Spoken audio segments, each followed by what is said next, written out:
Hello everyone, magandang madaling araw sa inyo, sa inyong lahat. Ayan, eto na naman po ang inyong favorite tagalista ng Noisy. Ayan, kanina nag-live ako, naputol, mahina kasing signal.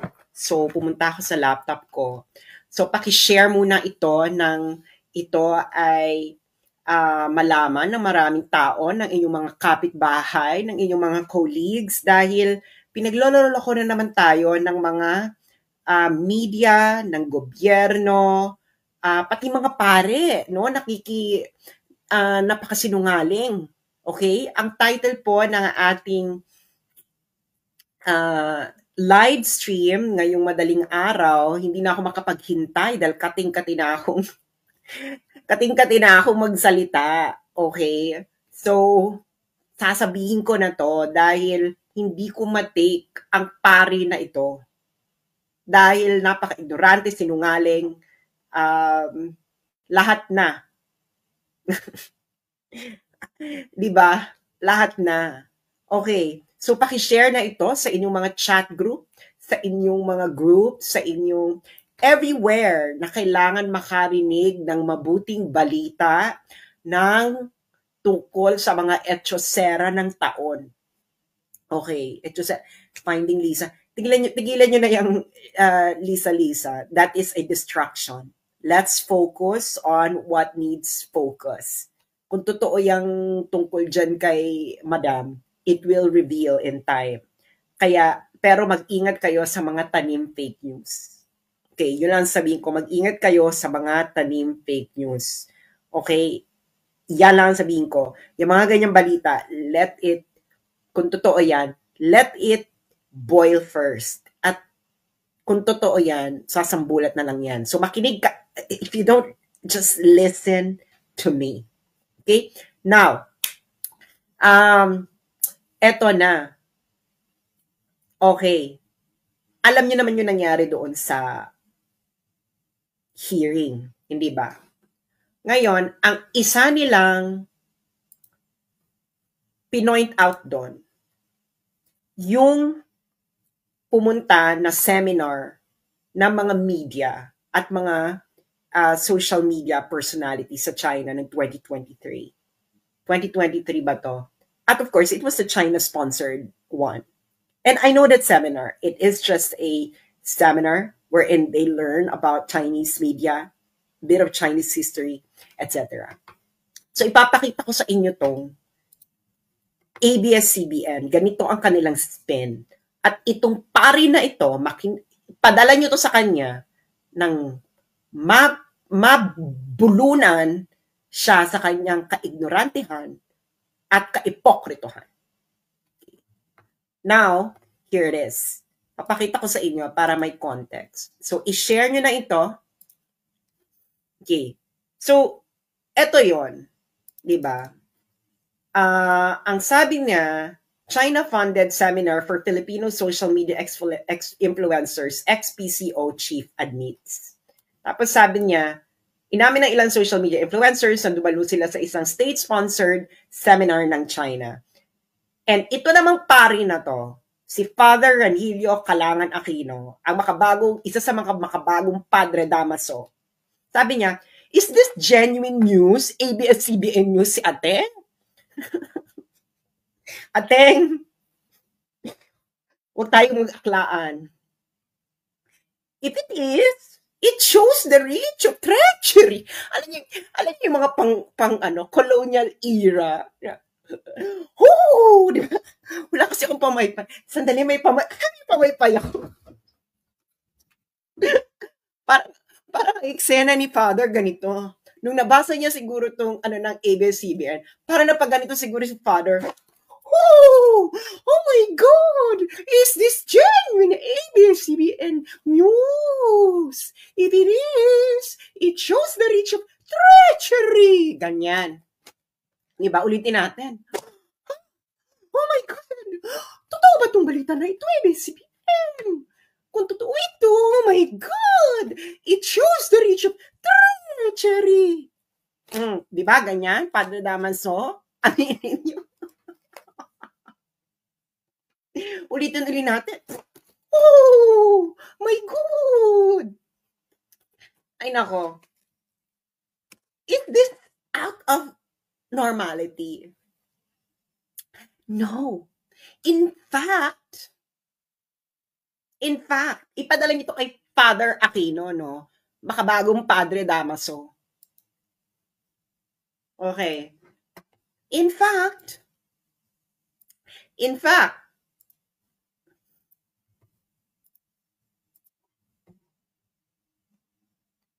this is the same kind of seminar these bloggers went to.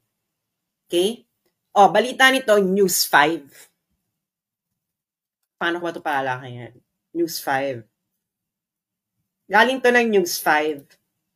Oh. Ayan, oh.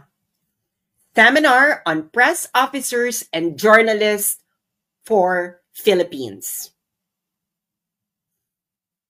Nakita niyo na. Seminar on press officers and journalists for Philippines. Balita ito ng News 5. Kailan lang to? December 23, 2024. December 23, 2024. Philippine journalists attend 2-week media exchange program in Hunan, China. Pareho lang yan. It is the same program. Okay? Ngayon, press officers and journalists from the Philippines travel to Changsha, the capital of Hunan province in China. Actually, maganda sa Changsha. To participate in a 2-week training program aimed to strengthen Philippine media and communication exchanges and cooperation. It is the same seminar na pinuntahan nila Trixie, nila Mark Lopez. Actually, hindi lang bloggers ang nandun. May mga media, may mga journalists din nun from major broadsheets, etc. The initiative also provided participants with insights and understanding of China's broadcasting and news reporting, as well as its rich cultural heritage through immersive field visits. Ayan. Diba? Sino ang sponsor nito? This is a fully paid seminar by the Chinese government. December 2024 lang ito. It is exactly the same seminar na pinuntahan nila Trixie at yung iba pang bloggers na yun. Actually, hindi lang mga bloggers yung kasama nila Trixie noon. May mga journalists doon from major broadsheets like Philippine Daily Inquirer, etc. Ayan. So ngayon, sponsored by the Ministry of Commerce of the People's Republic of China. The program titled Seminar on Press Officers and Journalists for the Philippines was held from November 27 to December 10, 2024. It was organized by the Hunan International Business Vocational College and hosted at the Millenia 21 Degree Hotel in Changsha. Ay, parang alam ko itong Millenia 21 Degree Hotel. Is it the same hotel na pinuntahan namin? Okay. So, sino ang mga nag-attend ng China-funded seminar, 2-week-long seminar na ito sa China?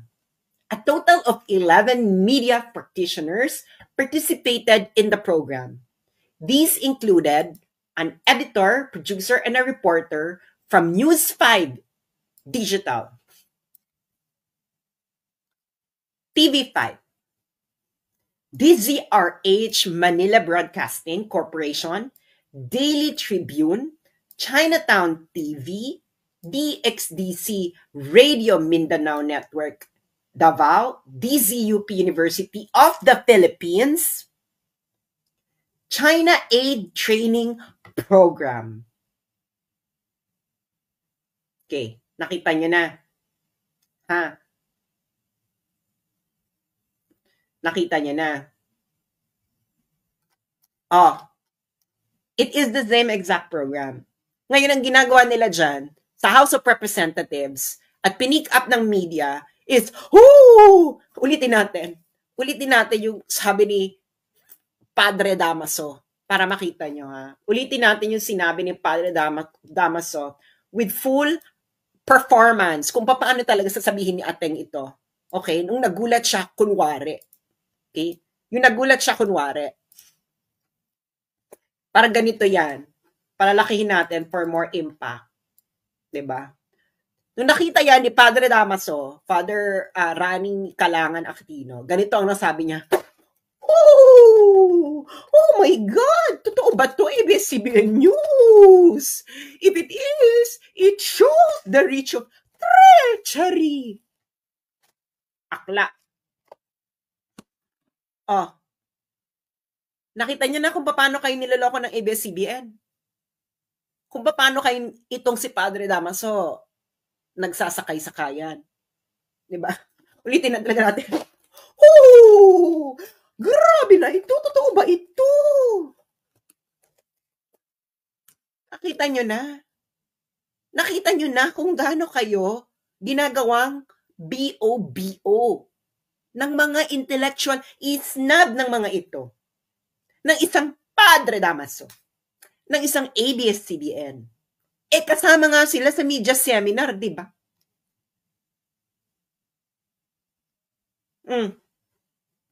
Ano? Maglolokohan pa tayo? Ito pa lang yung December 2024 kasi regular yan eh. Regular yang eksena na yan. Yung seminar na yan, sponsored by China. O, ulitin-uli natin sa mga kakarating pa lang. Philippine journalists attend 2-week media exchange program in Hunan, China, December 23, 2024. Yung mga nag TikTok, YouTube, bahala na kayo, you can recontent my content. Huwag na kayo magpaalam. Spread the revelation of hypocrisy. Sino mga kasama dito? Sponsored by the Ministry of Commerce of the People's Republic of China na 2-week event sa Changsha, all expenses paid. DZRH, Manila Broadcasting Corporation. DZRH is ABS-CBN, di ba? Ano ka ngayon, Padre Damaso? May karapatan ka, dapat mangumpisal ka sa bayan. Nagkakasalak. Ikaw ang, the extent of the treachery. Aklak. Tigilan mo ko. Diba? Sino nagbalita nito? News 5. Ayan ang picture.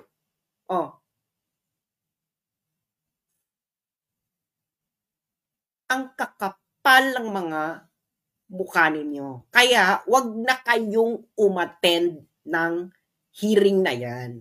Dahil ganyan lang ang ginagawa sa inyo. Bahala kayo. Gagawin lang kayong pang-engagement ng mga media. Hindi ito, sige nga, explain nyo yan. Sponsored by the Ministry of Commerce of the People's Republic of China. Sila mga participants sa all expenses paid by the Chinese government. 11 media practitioners, included an editor, producer, and a reporter from News 5 Digital, TV5, DZRH Manila Broadcasting Corporation, Daily Tribune, Chinatown TV, DXDC Radio Mindanao Network, and DZUP University of the Philippines. What kind of hypocrisy is this?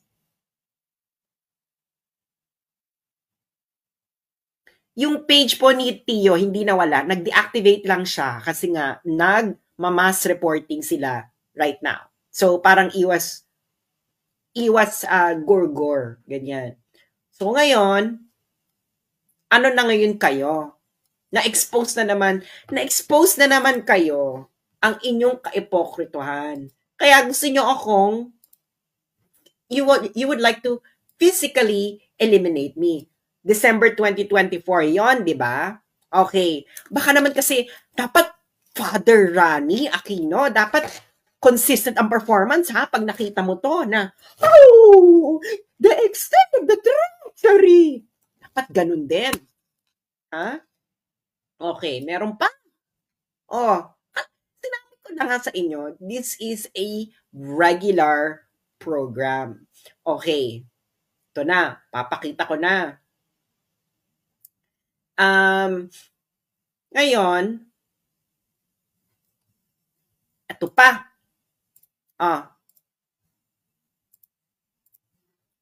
Sinong reporting nito? Philippine News Agency. So, Government of the Philippines. Kailan lang to? March 2, 2023. More than 60 journalists joined China's exchange program. More than 60 media practitioners from more than 50 countries, including the Philippines, are joining the China-Asia Pacific Press Center's exchange program for 2023 that began on Thursday. Sino naman ang nag-funding nito? China-funded.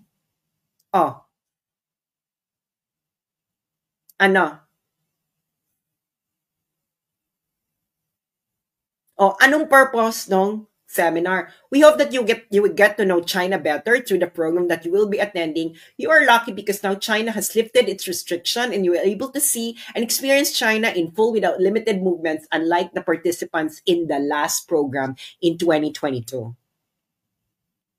So, it is the same program. China-funded. Ngayon, etong mga mainstream media na ito, bakit kayo nagtataka na meron nun? Nagpa-participate kayo dun eh. Or baka naman, gusto nyo, mas solo nyo. Baka naman kasi mga legitimate journalists, gusto nyo ring masolo yung China-funded seminar sa China. Huwag na tayo magplastikan. Ayaw nyo ng competition. Nagpa-participate kayo eh. Ilang beses na. May 2022, may 2023, may 2024. Tapos nagulat kayo doon sa same seminar na pinuntahan nila Trixie, Mark Lopez, at may kasama rin sila doon na mga journalists from major broadsheets. Ano na ngayon? So, sino ngayon ang nagsisinungaling? Di Committee Against Disinformation, yung mainstream media na naman nagsisinungaling. At gumagawa sila ng issue. Kaya, alam nyo, sabi nung kalbo na professor, ang hinihintay na lang niya, ang gusto daw niya hintayin yung magna cum laude. Eto na. Alam mo, hindi ako magiging magna cum laude, Professor Contreras, kung sasakyan ko yung amats nila. Alam ko yung amats nila. So, yun na nga lang. Problema nila is, kaya kung paikot-ikutin yung amats nila. Hindi lang papaikot. So, ngayon, problema nyo na yan. Okay. So, ayan na, na-establish na natin. Okay? Na ang Philippine mainstream media, mahilig din silang pumunta sa mga China-funded. Okay. Okay. Ngayon, sino ngayon ang nagwo-worry sa mga China-funded na seminars? Sino talaga? Sino talaga? US ang naluloka sa mga China-funded training. Ayan US think tank worry of China-funded training for Filipino journalists. Kailan lang to? January 16, 2022. So ito photo from the Philippine News Agency, participants in a China-sponsored media training workshop, post for a picture. May 18, 2019. So matagal lang nangyayari ito. Ito naman ayan si Tio Nakita niyo si Tio? Ayan si Tio. Tio Moreno ba to? Or kumukha lang ni Tio? Parang feeling ko si Tio Moreno to. Tio, ikaw ba yan? Ayan ang mga journalist, Sino yung mga nandyan? China has been providing some 75 countries, including the Philippines, media training that is not based on traditional. Ito yung, kaya nag-worry ngayon, yung US. US ang may pakana niyan. Diba? So ngayon, matagal na yan. Okay? Matagal na yung training seminar na yan na all expense paid by China. Okay? Kita mo, the 30-member Philippine delegation included personnel from the PCOO, PNA, Radio Television Malacanang, Philippine Information Agency, Philippine People's Television Network, and the Bureau of Communication Services. Journalists from Sunstar in Cebu, iOrbit News in Pampanga, Manila Times, and Pulso na makabagong Kabiteño were also in the contingent. Ito yung 2019 lang. Okay? Ngayon, bakit kayo nagtataka, mainstream media dito? Alam nyo may ganyan, nagpa-participate nga kayo noon. Noong 2024 lang, nagpa-participate din kayo dahil gusto ng US or dahil kasi kayo tanggap sa kanan, tanggap sa kaliwa. May China funded, may US funded. Alam niyo naman, parang hindi ko na alam mga kalakaran ninyo.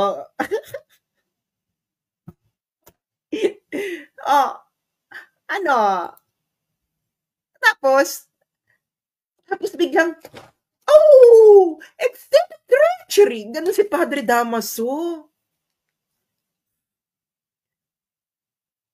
Ano yun? So, alam natin kung kanino galing yung propaganda na yon. Di ba? Di ba? Ano? Ay, nako. Sabi ko na sa inyo eh. Di ba? I am telling you, pinaglololoko kayo nito. Nangyari na sa atin to noong 2016, nangyari na sa atin to noong panahon ni Digong, na ang mainstream media, pinagloloko tayo. Pinagloloko rin tayo ng mga intellectual elite sa Pilipinas. Katulad ni Father Rani Aquino, na extent of treachery. Totoo ba ito, ABS-CBN? Ulitin natin for more impact, no? Yung sinabi ni Father Rani Aquino, ang tawag sa kanya ng kanyang mga estudyante is Father Rani. Okay. Is this genuine ABS-CBN news? If it is, it shows the reach of treachery. Kahit yung ABS-CBN, DZRH, nag-participate. Diba? Ulitin natin, naalo sila sa pamaypay. Oh my God! Grabe ito, ABS-CBN! It shows the reach of treachery. Ano? Nakita nyo na? Kung paano pinaiikot-ikot ng ABS-CBN, tanggap sa kaliwa, tanggap sa kanan. Ganyan sila. So sila, nagjo-join din sila ng mga China state-sponsored seminar. Mga journalist ng ABS-CBN. Nakita nyo naman, DZRH kasama doon sa nung 2024. Syempre, may 2023, may 2022, may 2020, nung pandemic, wala. Nung panahon ni Duterte, marami yan. 2019, 2018, 2017. Marami silang nakapunta, nag-enjoy ng China-sponsored media seminar. So yung isa sa mga pinaka-latest noong December 2024. Okay? December 2024. Yung pinakita ko sa inyo. 'Di ba? Nakita nyo na, 'di ba? December 2024. Ulitin natin for more impact. Nang lalo mabulunan si Father Damaso. Okay? Nang mabulunan si Father Damaso na ride on na wala ka ng relevance. No, nobody's reading you except your circle. So, you're just having a conversation among your peers. Dahil nga, napakasinungaling. Ano naman yan? Diba? It shows the reach of treachery. Si Father Damaso, Diyos mio. Diba? Diba? Pinakita ko sa inyo, yung pinaka-latest is nireport pa ng News 5. Kasi kasama yung News 5. Doon sa China-funded.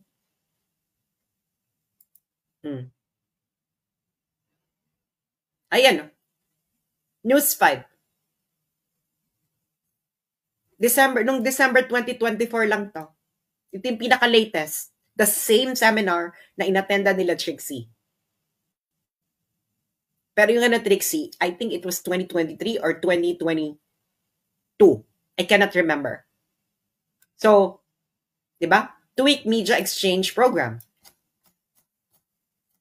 The same. Sino ang sponsored? Oh, sponsored by the Ministry of Commerce of the People's Republic of China. Sino mga participant?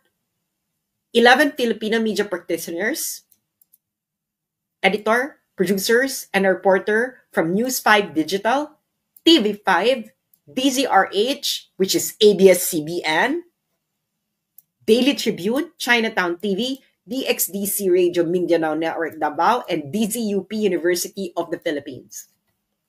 So ngayon, sino ang naglolokohan? Sino ang nanloloko ng bayan? Nahuli ko na naman kayo. Okay. At ngayon, ang pinaka-closing salvo natin, dahil gusto ko na rin matulog, 2:00 na. Pinaka-closing salvo natin.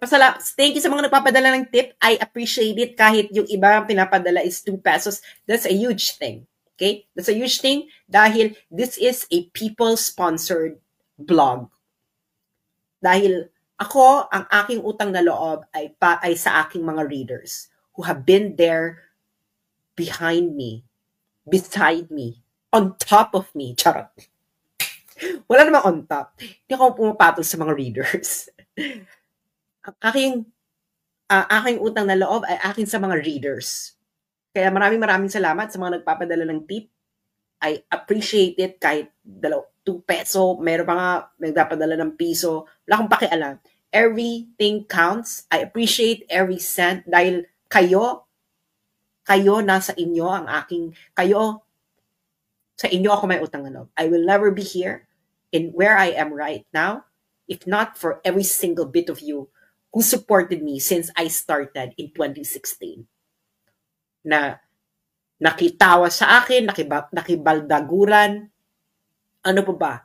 Nakipag-elyahan, charot. Nakipag-alindogan, ano pa ba?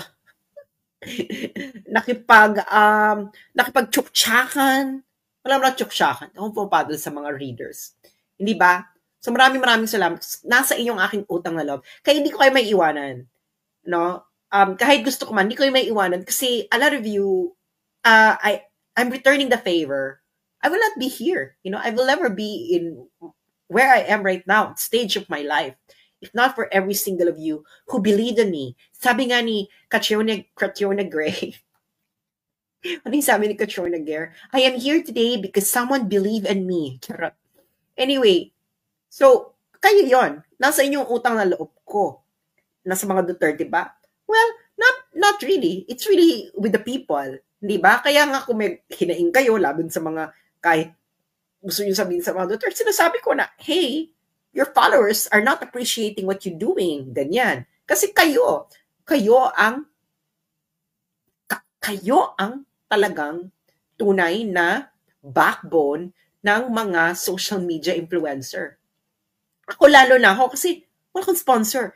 Hindi rin Facebook ang backbone ko kasi demonetized ako. So sino talaga ang nasa likod ng aking success? Every one of you, every one of my reader, no? Kayo talaga ang aking pillar and light, and minsan kalandian. Charot. So nandiyan talaga kayo. So sa inyo ang aking utang na loob. Kaya nga ako, pag nakikita ko yung mga readers ko, nakikipag-usap talaga ako sa kanila. Kahit minsan talaga pagod ako. Because kayo talaga ang nasa inyo ang utang na loob ko. Not with any politicians, not with anything. The people. So ngayon, pupunta na ngayon tayo sa closing salvo. Okay. Sinabi ko na to no? 2023. Karating ko lang dito ng Beijing. Alam niyo naman dito ako nag-aaral, di ba? I'm taking a PhD here in Beijing. I never hid that fact. Bakit ko may tatago? Anong may kakahiya ko? Kayo mahiya? Wala kayong napuntahan sa buhay. Anyway. And then, sa lahat ng universities of China or sa mundo, loka ako. Kasi may isang Pilipino rin na nag-aaral dito. Pero masters. So, nagkakilala kami ng Pilipino. Masters yung inaaral niya. Ako PhD. Tapos one time, tumakbo siya sa akin. Sis! Sabi ko, oh, bakit? Ano na naman yan? Parang si Padre Damaso. Alam mo ba? Alam mo kung sino prof namin sa subject na to? So, first day nila yung subject na yun. Sabi ko, sino? Anak ni Justice Antonio Carpio. Mic drop. Ulitin ko. Mic drop. Ulitin natin. Ay, hindi pala to mic. Ano pala to? Abanico. Abanico drop. Anak ni Justice Antonio Carpio. Professor dito. Kung saan ako nag-aaral ngayon. Ng PhD. At ano tong university na to? This is a public university. So it is a China-funded university. So yung anak ng Justice Carpio, alam mo kung since kailan pa nagtuturo dito, sumusweldo sa isang China-funded university? Since 2012. Since 2012! Oh, hindi ko na lang sasabihin ng pangalan, no? I will not, out of respect of this school, kung sino. Okay? Dahil, pero gusto ko lang sabihin yon because nakakapagod na ang hypocrisy ng mga Padre Damaso, ng mainstream media, sino pa ba? Yung mga elite sa Pilipinas, nakakapagod na yung hypocrisy ninyo, niloloko ninyo ang taong bayan. So, yeah, since 2012, pinabasa ko pa yung profile niya. Since 2012, nagtuturo na yan siya dito. 2025 na. So, since 2012, every month, yung anak ni Justice Carpio, pinapasweldo ng China. Hindi ko sabihin, out of respect with this university, hindi ko sabihin kung sino. And private din naman kasi itong mga taong to, hindi mo rin makikita in public kung sino yung mga anak ni Justice Carpio. Pero, anak siya. Actually, yung profile niya nga, pag itabi mo siya noong kabataan ni Justice Antonio Carpio, ay para silang pinagbiyak na bunga. Since 2012, yung anak ni Justice Antonio Carpio, na number 1, anti-China, pinapasweldo ng China every month dahil nagtuturo siya sa isang China-funded university na sa minalas-malas kayo, doon pa ako dito pa ako nagpi-PhD kung saan siya nagtuturo. Yung anak ni Antonio Carpio, ni Justice Antonio Carpio. Sige. Sabihan niyo akong fake news, i-reveal ko. Sabihin niyo, pa-confirm niyo kay Justice Antonio Carpio. Pag sinabi ni Justice Antonio Carpio na fake news ako, i-reveal ko na lang yung anak niya. Kasi Hoda, i-reveal ko yung profile.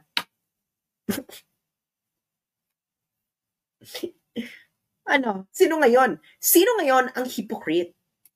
Naloka kayo dun sa mga vloggers na ilang months? Weeks lang ata yun, 2 weeks. Na nag-seminar. China funded.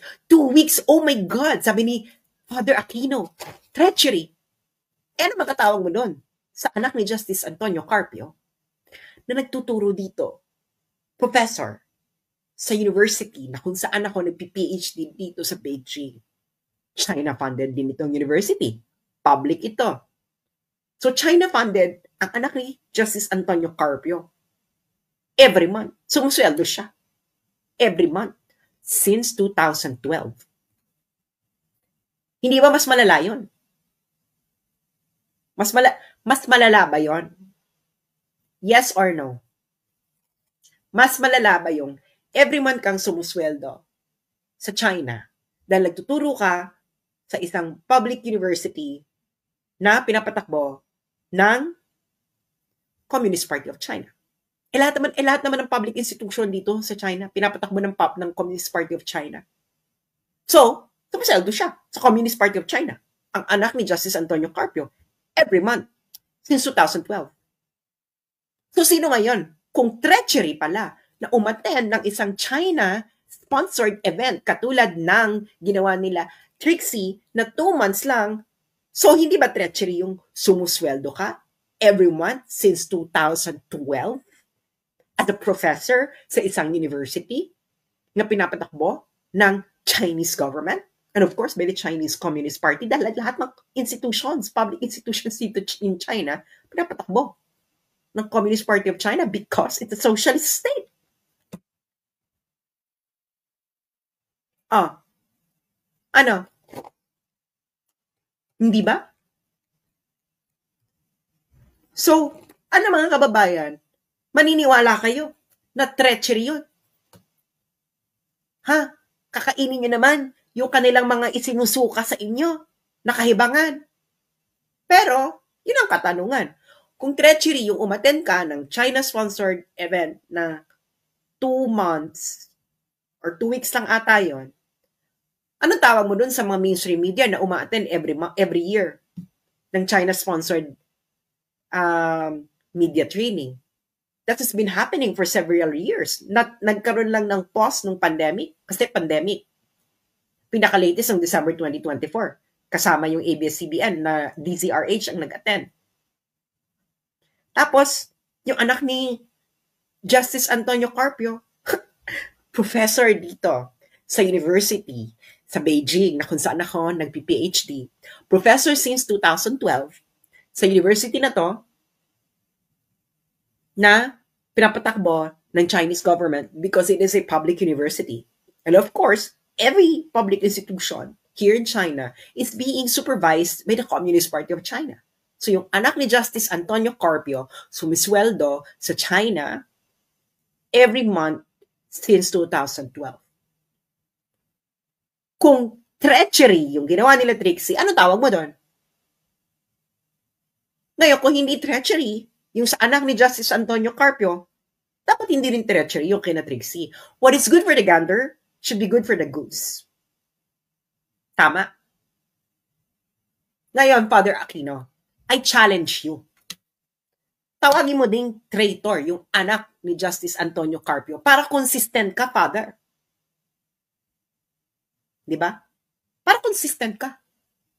Para hindi na paghalatang ikaw ang isa sa mga makabagong Padre Damaso ng panahon ngayon.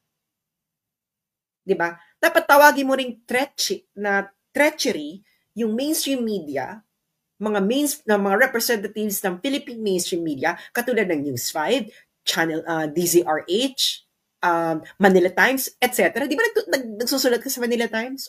May taga Manila Times na umattend din nung same seminar na yon. Bakit hindi mo tawaging treachery yon? Ayaw mong tawagin dahil